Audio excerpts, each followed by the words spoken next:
A few years ago, our church came alongside a young woman who was experiencing homelessness. Her husband had died suddenly, leaving her penniless with a toddler. And we managed to help her get subsidized housing and subsidized childcare and a minimum wage job.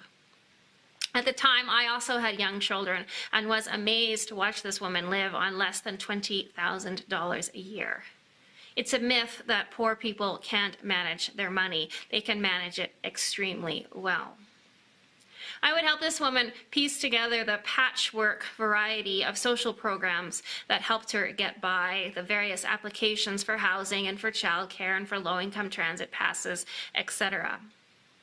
One day I had the brilliant idea that maybe she should get better qualified as, say, a bookkeeper so that she could get a job that would pay her more like $40,000 a year.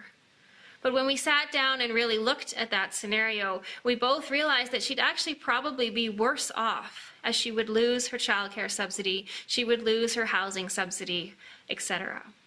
We realized that she would have had to catapult herself to more like $60,000 a year.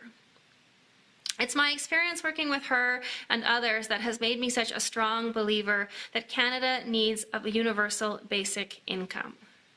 The patchwork variety of programs we have now is incredibly difficult to navigate, it's incredibly difficult to administer, and it's very expensive.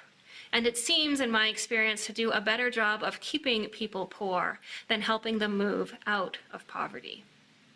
This woman is no longer living in poverty. She had the skills to get herself out, but I know she would have been out of poverty sooner had she had a guaranteed basic income, had we not clawed back so many of her subsidies so quickly.